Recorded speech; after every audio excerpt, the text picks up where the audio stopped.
The brain is not a finished object, it is a living construction zone, constantly being built, rewired, and refined in motion. But here's where it gets controversial. What if many of the fixed brain cell types described in textbooks are actually just snapshots taken mid-transformation, rather than final destinations?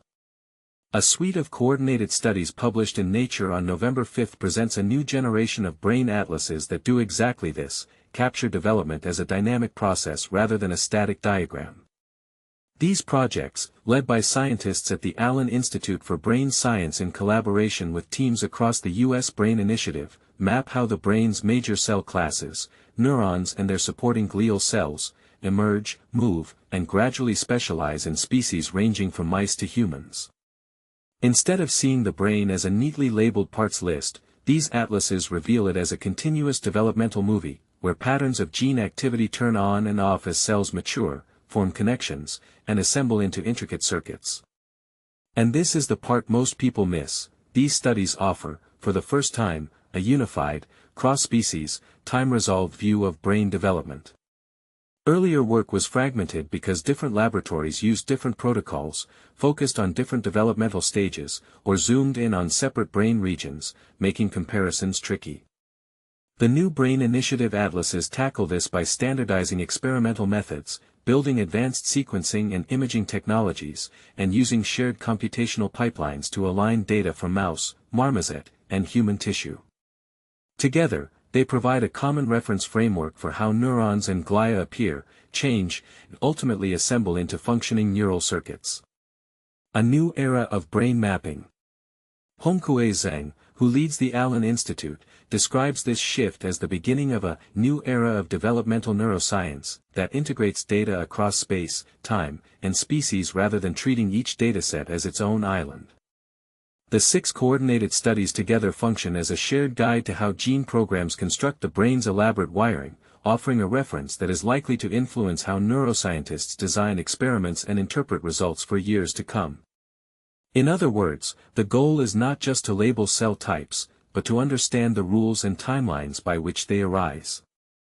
Here's a potentially provocative idea: if these atlases become the standard reference, they could reshape which cell types and developmental stages are deemed canonical in neuroscience, possibly challenging long-standing classification schemes that many researchers still rely on.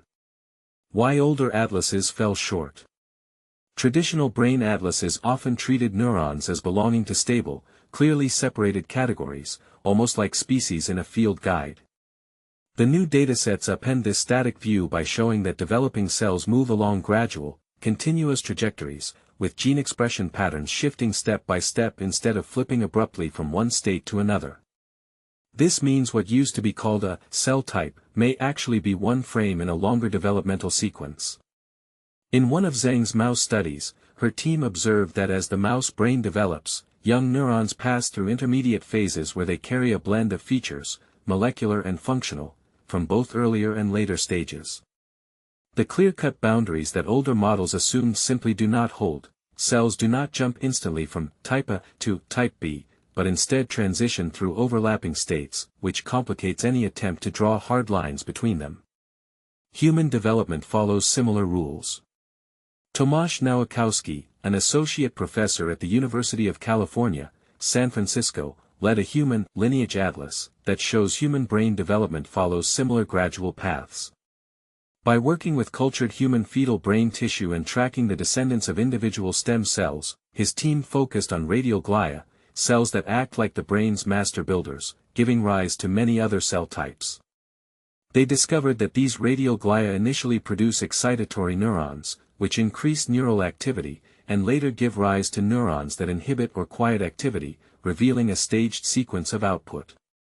Crucially, this smooth progression could not be seen in older atlases that captured only single time points, like still photos rather than video frames. The human and mouse studies together show that developing neurons do not maintain one fixed identity as they mature.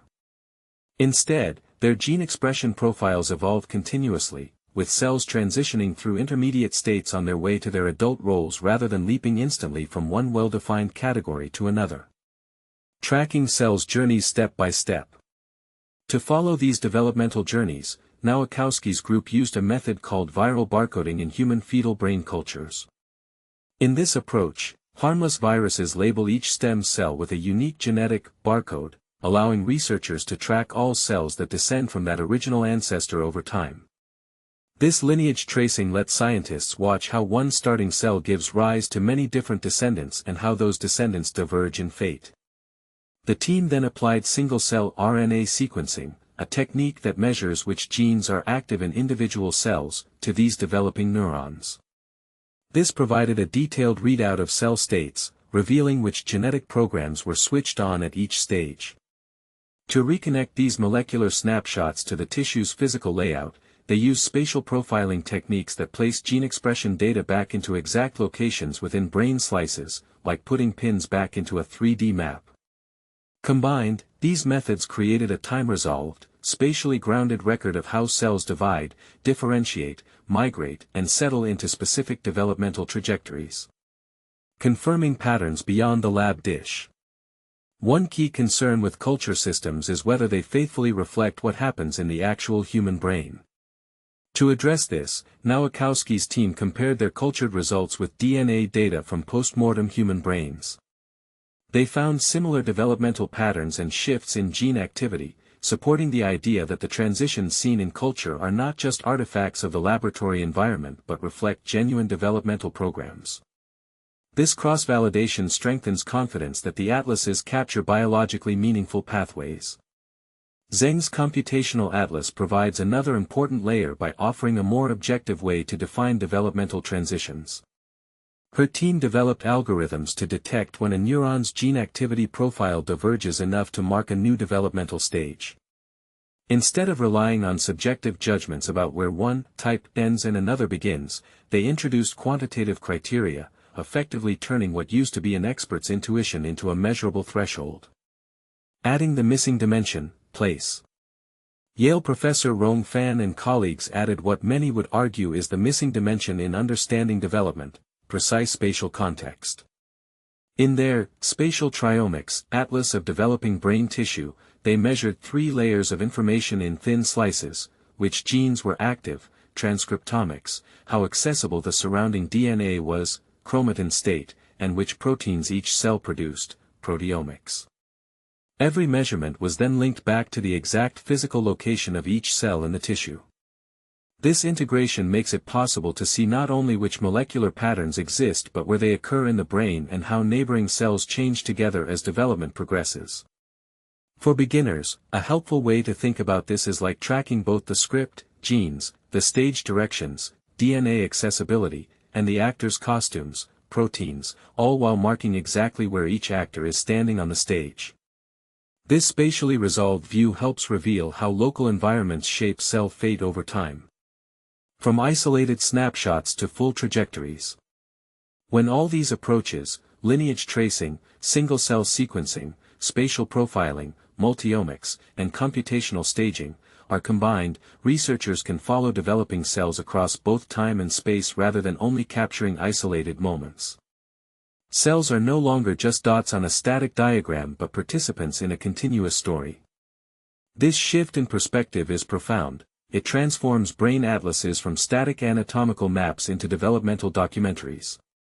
And here's a point likely to spark debate: if cell identities are better described as trajectories rather than fixed types, should textbooks and classification schemes be rewritten to reflect continuous cell states instead of discrete categories? Some researchers may find this exciting, while others might worry it complicates communication and diagnostics. How to read the new atlas. The combined atlases open the door to asking how billions of individual cellular decisions add up to the incredible diversity of brain circuits. One of the studies led by Cindy van Velthoven at the Allen Institute focused on inhibitory neurons in the mouse forebrain, cells that dampen or balance activity in neural networks. Her team tracked how different inhibitory cell lineages diversify and migrate as the forebrain forms and found lineages that diversify later in development and spread across multiple regions, hinting at roles that come into play relatively late in circuit assembly. Building on this, Nowakowski's human atlas focused on excitatory neurons, which increase neural activity and form much of the brain's core communication pathways. When the inhibitory mouse study and the human excitatory atlas are considered together,